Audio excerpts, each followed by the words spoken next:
Azeem bro, മെൻസിന് പറ്റിയ നല്ല perfume ഉണ്ടാ? കൊള്ളാം, ഇതൊക്കെ നീ ചോദിക്കണ്ടേ? വാ ഗൈസ്, അപ്പൊ ഇതാണ് ആ പെർഫ്യൂംസ്. ഒന്നല്ല, രണ്ടല്ല, മൂന്നല്ല, 4 ലക്ഷറി മെൻ പെർഫ്യൂംസ് വളരെ അഫോർഡബിൾ പ്രൈസിലാണ് നമുക്ക് കിട്ടിയത്. ഈ 4 പെർഫ്യൂമിന് 4 അർത്ഥമുണ്ട്. ഇതാണ് CEO മാൻ എന്ന് പറയുന്ന പെർഫ്യൂം. ഇതിന്റെ മെയിൻ കോട്ട് തന്നെ പെർഫെക്റ്റ് ഫോർ വർക്ക് എന്നുള്ളതാണ്. അത്യാവശ്യം നല്ല സ്മൂത്ത് സ്മെല്ലാണ് ഇതിന്. ഫീൽ കോൺഫിഡൻസ് ആൻഡ് പവർഫുൾ എന്നുള്ളതാണ് ഈ ഒരു പെർഫ്യൂം അർത്ഥമാക്കുന്നത്. അതായത് ഇത് ജോലിക്കും പഠിക്കാനൊക്കെ പോകുന്നവർക്ക് വേണ്ടിയിട്ടുള്ള ഒരു പെർഫ്യൂം ആണ്. ഇതാണ് ഊത് പെർഫ്യൂം.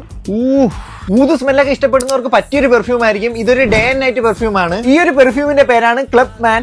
ഇതിന്റെ പേര് പോലെ തന്നെ ഇതൊരു പാർട്ടി പെർഫ്യൂം ആണ്. നൈറ്റ് ഔട്ട്സിനും ഇത് പെർഫെക്റ്റ് ആയിരിക്കും. ഇത് കൊള്ളാം ഗൈസ്. അവസാനത്തെ പെർഫ്യൂമിന്റെ പേരാണ് ഗോട്ട് മാൻ. ഗോട്ട് എന്ന് പേര് കേട്ടപ്പോൾ നിങ്ങൾക്ക് ആരെയാണ് ഓർമ്മ വന്നതെന്ന് ജസ്റ്റ് ഒന്ന് കമന്റ് ചെയ്യുക. അതേ ഗൈസ്, ഇതൊരു സ്പോർട്സ് എഡിഷൻ പെർഫ്യൂം ആണ് ഗൈസ്. അപ്പൊ ഇത് 4 499 രൂപയാണ് വരുന്നത്. ഒരു രക്ഷയില്ലാത്ത കോംബോയാണ്. ഈ ഒരു പ്രൈസിന് ഇത് വെറുത്താണ്. ഒരു പ്രീമിയം പാക്കിലാണ് വരുന്നത്. ഗിഫ്റ്റ് കൊടുക്കാനൊക്കെ പറ്റിയ ഒരു ഐറ്റം ആണ്. വാലന്റൈൻസ് ഡേ ഒക്കെ വരുവാണ്. അപ്പൊ നിങ്ങളുടെ ബോയ് ഫ്രണ്ടിനോ അല്ലെങ്കിൽ നിങ്ങൾക്കോ വാങ്ങാൻ പറ്റിയ ഒരു കിടിലൻ ഗിഫ്റ്റ് ആയിരിക്കും. അപ്പൊ ഈ ഒരു പെർഫ്യൂം വാങ്ങാൻ നിങ്ങൾക്ക് താല്പര്യം ഉണ്ടെങ്കിൽ ലിങ്ക് ഞാൻ ഇവിടെ ടാഗ് ചെയ്തേക്കാം. നിങ്ങൾക്ക് അവിടെ നിന്ന് ഡയറക്റ്റ് വാങ്ങാവുന്നതാണ്. അപ്പൊ എന്തായാലും സബ്സ്ക്രൈബ് ചെയ്ത് വെച്ച് ഇതുപോലത്തെ കിടിലൻ വീഡിയോസ് ആയിട്ട് നമ്മൾ ഇനിയും വരുന്നതായിരിക്കും.